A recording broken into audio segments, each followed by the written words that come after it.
and people don't like hearing that they're imperfect. But when you told me, I mean, even just hearing that you read, one chapter of Proverbs every day, like I felt conviction. Like I need to have that kind of routine.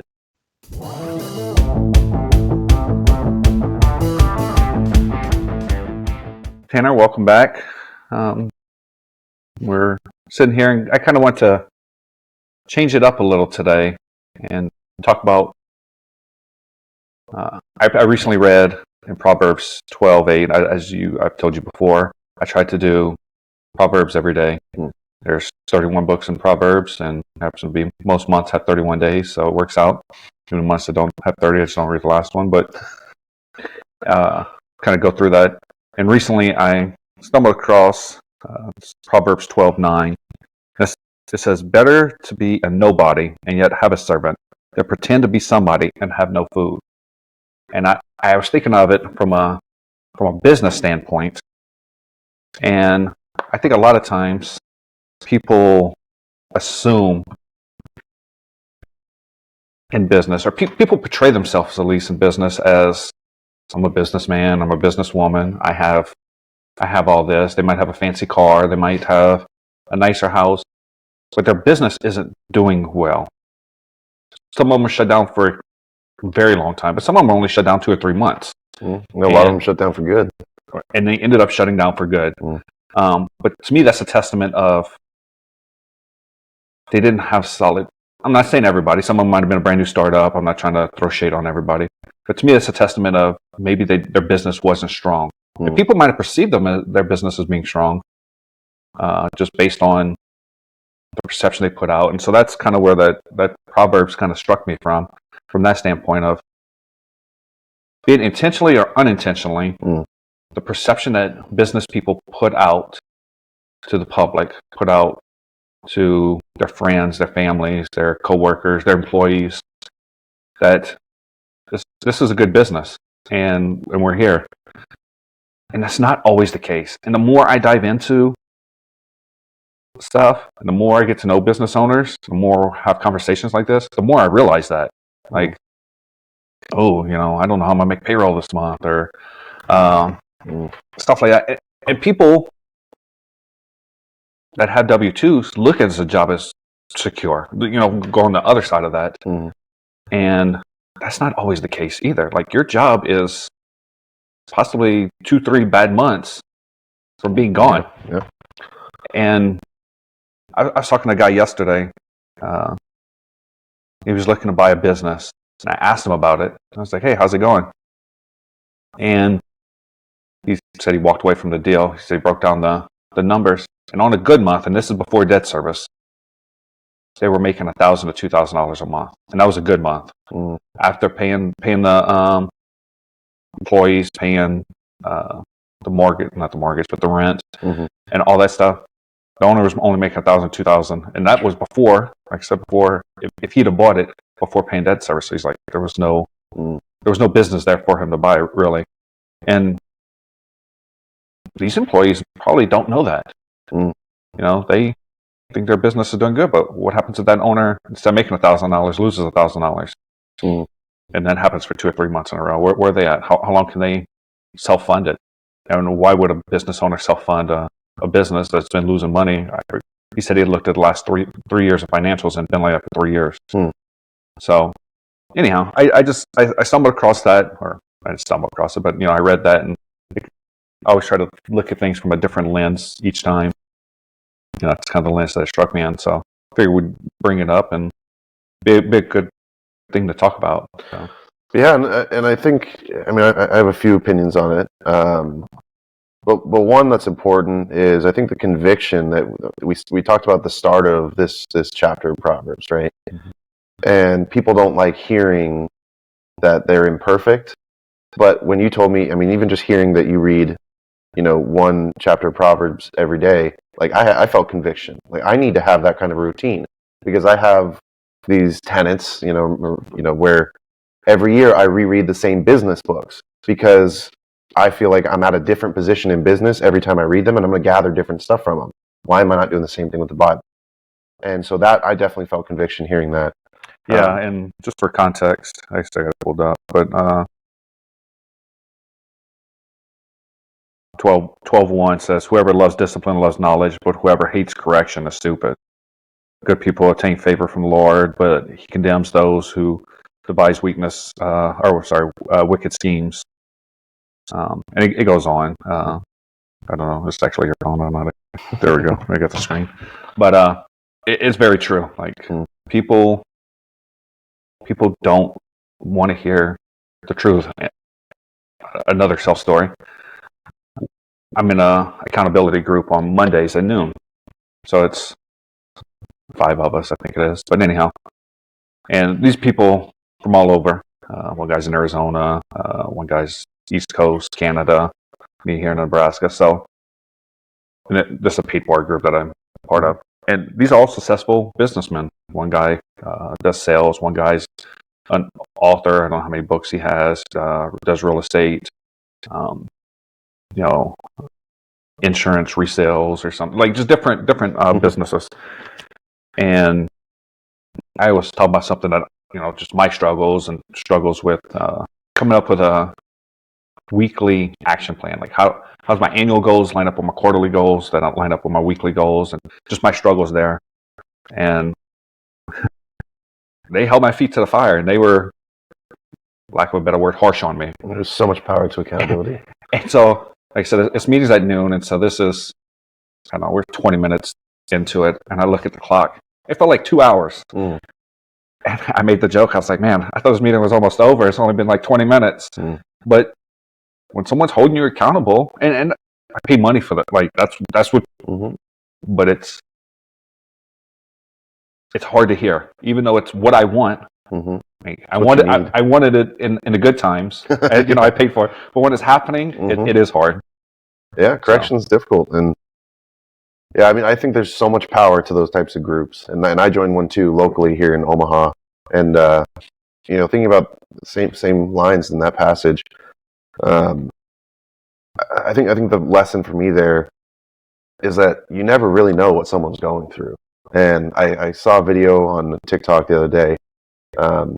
It was Ed Milet, and he was talking about how he was in a restaurant. He had just made really good money. I don't know if it was selling a company, making a big sale, whatever the circumstances were. And he was in a giving mood. And so, he prayed about it before they left. And there was this family in there with young kids. The kids were just running around like crazy, bothering everyone in the restaurant. And his kids were like, what he prayed about, giving back to the community. His kids were tugging on his shirt saying, can we pay for their dinner? And he was like, or first, the kids said we should pray for them or something like that. And so they did. And then they said, Dad, we should pay for their food. And he's like, all right, I don't know about that. They're kind of running rambunctious. He paid for their food. And then, they left. Kids were still running around crazy. Next day, he runs into the server again. I don't know if it's Country Club or what it was. Ran into the server, and the server said, that was really nice, what you did for them in light of the funeral. And it turns out that the family had just come there after the grandmother's funeral, and the grandmother was like a mother to the kids because she helped raise them while the dad was deployed to Iraq. And gosh, can you imagine that? Just by any normal normal human being would sit there and judge this family and be like, gosh, control your kids. What are you doing? But you never know what someone else is going through. And the same is true in business. As we look at all these big businesses and think that, grass is greener, right? It must be nice. It's the employee mindset too. When you're working blue collar, you're like, what's the rule about a boss makes $1, I make a dime? That's always been. And well, when you look at it, you get a dime, but so do the other 4 employees, and the boss also has expenses, and so now the boss might make a nickel, but he also might lose everything. He might lose his house. He might lose his car. So, I mean, for getting into the business world, you put everything on the line. When there's a tax bill due, the employees aren't coming up with their dime to help you pay that tax bill. That's your bill to bear. So, and on that, in the men's group, I've just learned that these men that I would look up to are all going through something, whether it's marital problems, whether it's, parenting, whether, whatever it may be, problems in their business. Like you said, worried about making payroll, stressed, and being in a room where they just remind you to bring it back to God. Like, God says, I can do all things through Christ, right?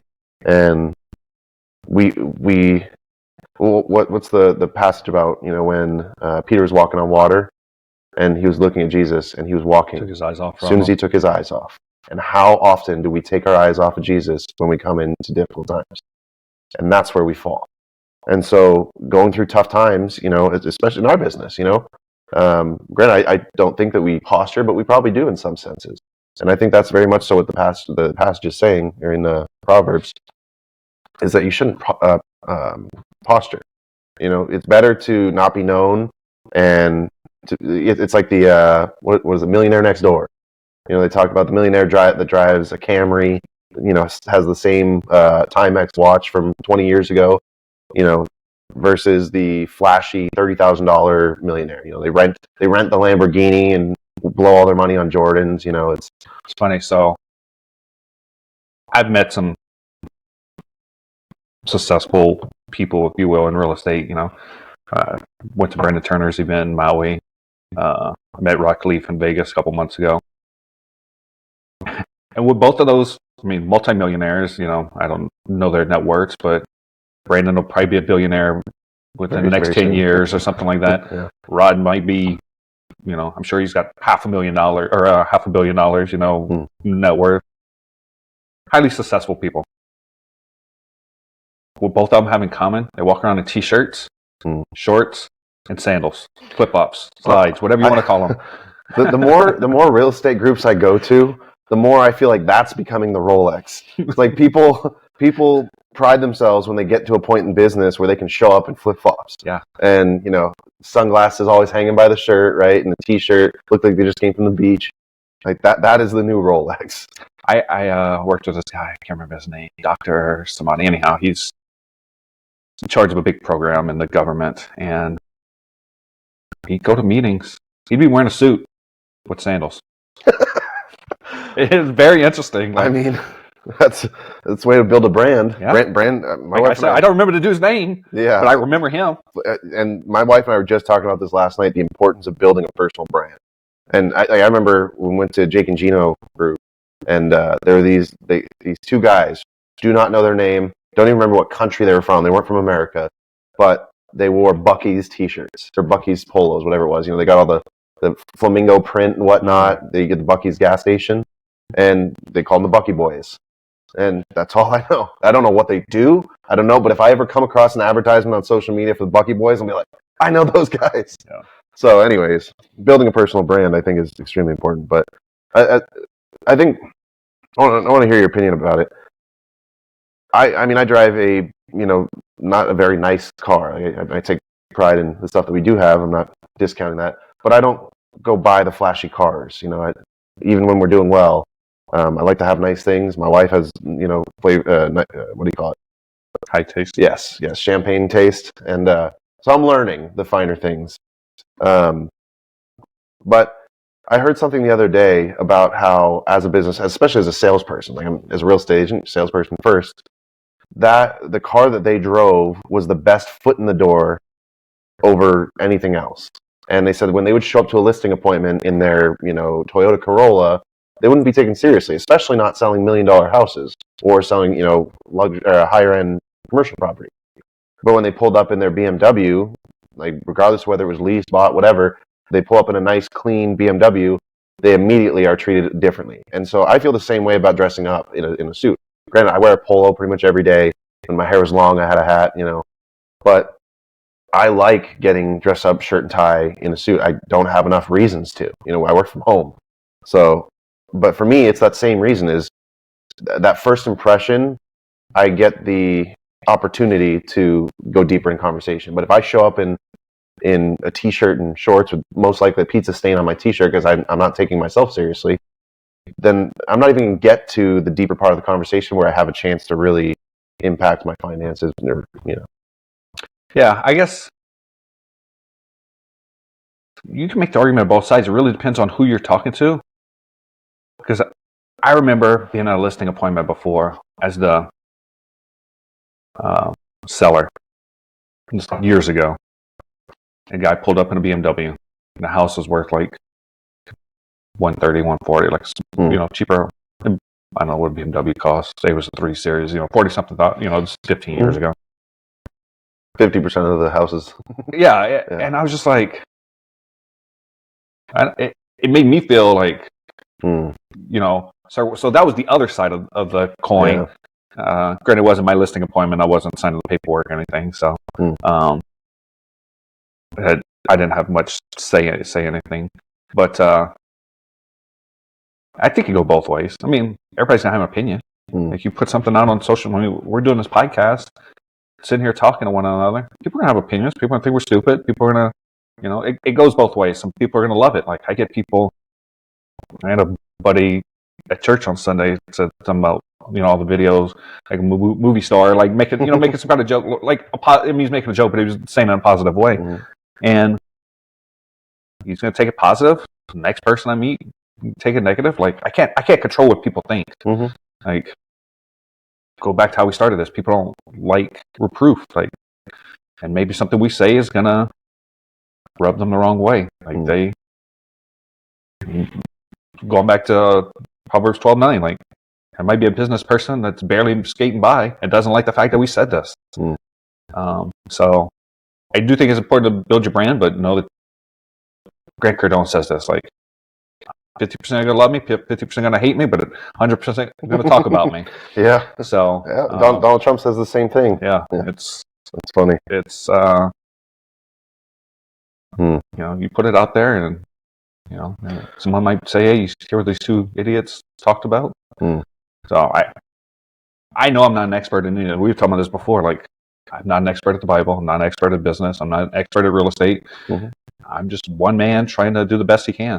Which is why we wanted to start this in the first place, is to be more relatable. And, we're not coming from a holier than thou perspective of I know the Bible in and out. I'm still trying to figure it out too. And we're talking very real, very raw for how we're interpreting it in the moment. We didn't prep for this. Like I read this, when we sat down. And so, I think that more people should have these types of conversations. Maybe not broadcast it because you do need a brand, but have those groups, have that network of people that you can trust to call you out on your BS. And I am grateful that I have those people where I can call them and they're not going to sugarcoat it. They're not going to be like, oh, it's okay, you're doing your best. So like, no, we met for coffee. Was it Monday? You said something. I'm like, I pushed back on you. Like, I think you're wrong. I think you need to relook at this. Like, and that's sometimes what you need. What you need. Yeah. Right. I was watching a podcast with somebody the other day, and he had one of his students on. So this guy paid, I'll make up a number. It was a high profile or high ticket item. Say $100,000. This guy paid to be a student of this guy, and he made the comment, like, if I wouldn't have paid that money to you, someone that he looks up to, if my friends or peers would have said the same stuff that you told me, I wouldn't have listened to them. And there's a lot of truth in that. Like, I know my wife will tell me something like, I don't know. And it comes across as judgment versus helpful. And sometimes she is trying to be helpful. Sometimes she's just judging, But it's in the moment, we push back against it. We push back against it. And I think there's so many times that God's trying to talk to me through my wife, and I'm just pushing back. And I might have like a revelation later where I'm like, oh man, no, she was right about that. My problem is I don't ever go back and tell her, or not revelation, conviction, that I never go back and tell her, I really think you're right earlier. And that's my flaw, But that happens more often than not. So I had an interesting moment this weekend. I volunteer as part of the host team at the church I go to. And so one of the guys was, normally it's the host team leader that leads to the rah, let's go get them speech before and the prayer and all that. Well, it was one of the leaders of the host team, like one of the volunteer leaders of the host team that was doing it this week. And he was telling a story about how when he first came there, and this other guy, Mark, made an impact on him. And this was like 4 years later. And he's like, the guy that made the biggest impact on me coming to this church is in this room, and I've yet to say anything to him 4 years later. Wow. And it was just like, he ended up, telling him thank you publicly in front of everybody. But it was just like such a powerful moment that he remembered this 4 years later. The guy had an impact on him. And then he publicly thanked him. I mean, I don't know if that was his intention or not his intention, but I thought it was a powerful moment that sometimes you don't thank the person in the moment, but there's always time. So the lesson of the day is, who are you? Who do you still need to go back and thank? I don't know. Probably a long list. Actually, I was thinking about that this morning in another regard, but I'm a big, call it whatever, fate, butterfly, God, person. And it's taken a lot for me to get here. I'm from Louisiana. I now live in Nebraska. You had to learn English. I had to learn English, But, I would, from dropping out of college, going to school for electrical engineering, dropping out of college, joining the military, doing that, being here, have the kids I have, living the life I have. Like, there's a lot of small moments along that led me to today. But those moments, all in the moment, feel like you're getting hit with a baseball bat. Well, right? I just mean even the small things, like, hey, why don't you go talk to this person? Hey, have you thought about this? When I moved to Nebraska for the first time, whatever it was, it would have been 2005 when I was filling out, when the Air Force would call it a dream sheet. So I'm coming back from overseas, and they're like, hey, here's a list of bases you can go to, fill out your dream sheet, and we'll match you accordingly. So I think I had Nebraska third on my dream sheet. Nebraska wasn't anywhere near my dream sheet. Well, I put it on there because it was one of the places. You basically rack and stack where you want to go. Yeah, the Army takes this and goes like that. So I got number 3, which was Nebraska. But even that, like, I had 2 places before Nebraska. Ended up here, and then me and my wife. So it's just all those little small things. So like I said, I was kind of thinking of it in a different context. But no, there's a million small things that got you to this seat. Got us here today. Yeah, I completely agree. And what I meant was, all the corrections in the moment feel like you're getting hit with a baseball bat. Like every time you have to PCSing is hard. It's very hard on a family. And when you're PCSing, maybe you're comfortable in your position, and they're like, nope, time to move. And PCS is permanent change of station. Yes, anybody's yeah. So when you are active duty in the military, they tell you where you're going to live. They tell you when you get to eat, sleep, go to the bathroom. And it's very difficult on a family, especially when we have to go TDY, which is temporary duty, go to a different state. And I remember my wife was 9 months pregnant with I think it was with our youngest, so she's turning 4 this year, and I was TDY in Washington at a training for I think it was hazmat or something, and so I was gone. Yeah, I was gone for 2 weeks, and during that time, our sump pump cut out and heavy rains, and our basement flooded. And so we had just moved in, I think, a couple months prior, and didn't know anybody. Well, the whole neighborhood, and two of the most impactful people I can say in my life, and especially my spiritual journey, were our neighbors, Lynn and Dave. They got the whole neighborhood together, made dinner for my wife and kids for the entire week, and came in and cleaned our entire basement. I'm almost tearing up. But those kinds of people are just in the moment, it felt like getting hit with a baseball bat, but those little corrections got us to where we are now. And so what I was what I was getting to is, you remember making, I don't know if you did Boy Scouts growing up, but you made those little boats. Like it was like a little kit. You make a boat, and I remember that. Well, you blow with a straw. Thing. Well, every little adjustment, you can change course, significantly. And so in the moment, it felt like getting hit with a baseball bat, but realistically, looking back on that stuff now, it was just a tiny breeze, just that, because we started going the wrong way, and a little tiny breeze getting us on track. And I think, the relationship that I've built with God is that He made all these things happen for me to get to where I am right now. And I'd filled out my dream sheet when we were PCSing, and we could have stayed in Minnesota longer, but it was time for us to leave. And all the Minnesota riots happened. And we lived in a small 1,600 or 1,200 square foot townhome with 5 kids, or 6 kids at the time. And a truck got robbed on our street. An Amazon truck got robbed at gunpoint on our street, and I was terrified. Had it not been that drastic, I wouldn't have tried so hard to get us to move, because previously it was like, hey, you're going to PCS soon. Put in your dream sheet. Submitted some duty stations. We had a ranking system. Long story, but wound up getting one of my top choices, which was Tennessee. I think it was Knoxville, Tennessee. We were excited because we both wanted to go live in that part of the country, and then COVID happened, and we were packing boxes when COVID happened, and they said all PCSing stopped, stay in place, whatever, and then the riots happened, and the riots I was like, get me out of here. I can't raise my kids in this. It's not safe, and they sent us to Fremont, Nebraska. That's all I got, and I was like, don't care, take it. But keep this long story, less long. All of that led to me getting out of the military, pursuing real estate, and being able to provide better for my family. And so, while in the moment, COVID was very difficult. The riots were very difficult, moving very difficult.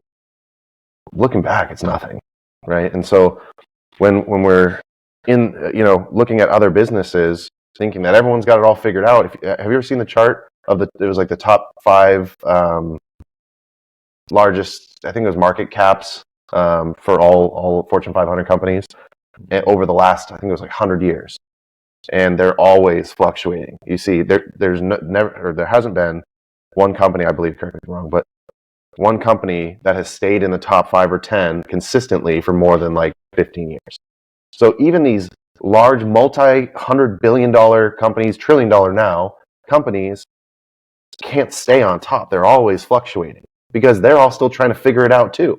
That's just the dance. And so I think all of that goes into the passage of posturing and understanding everyone is going through their own stuff. So speaking of proverbs and trillionaires, I may have told you this before, but I heard recently, so Samson wrote Proverbs. The story goes, as I understand it, guy came to Samson, said, I'll give you one thing. What do you want? Didn't ask for money, didn't ask for riches, didn't ask for fame. He asked for wisdom. God gave him wisdom. With wisdom, he became rich, he became famous, he became all these things.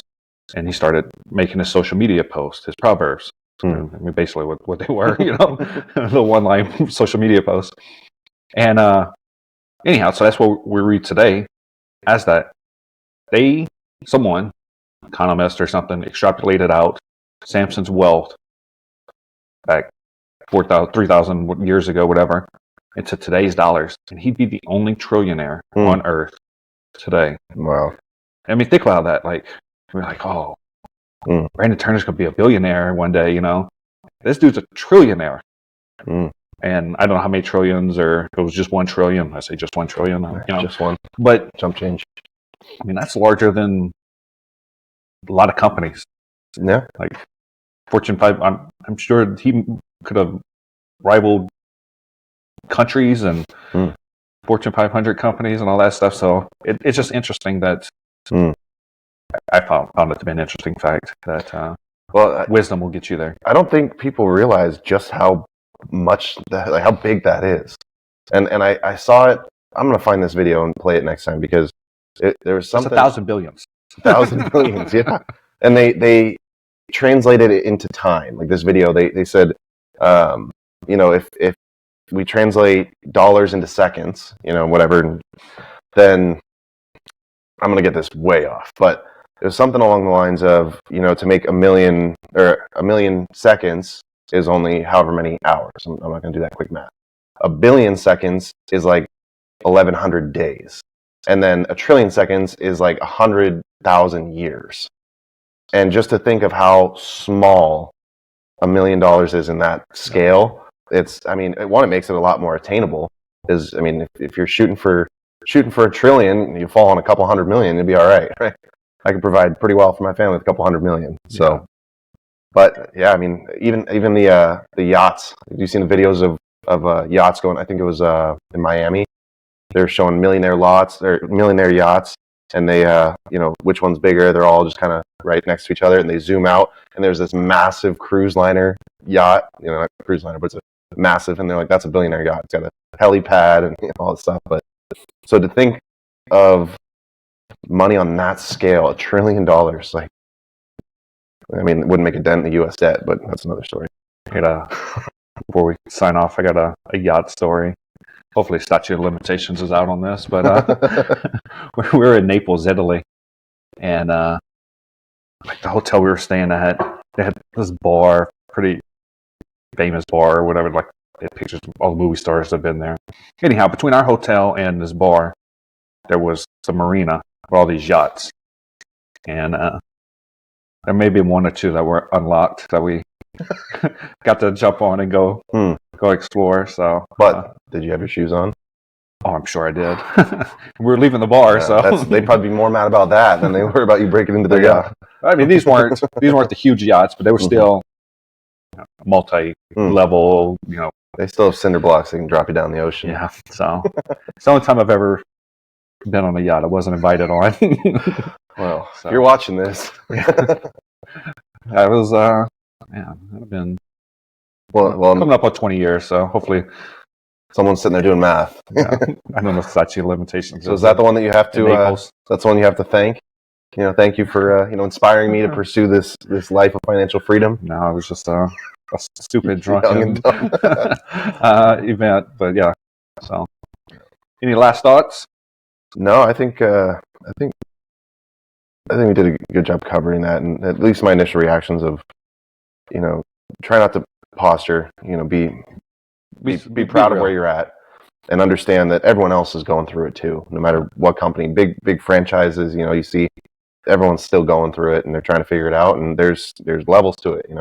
Someone with $100,000 net worth probably has similar struggles to someone with $1 million net worth. Just same as $100 million net worth. There's just different scales. Yeah.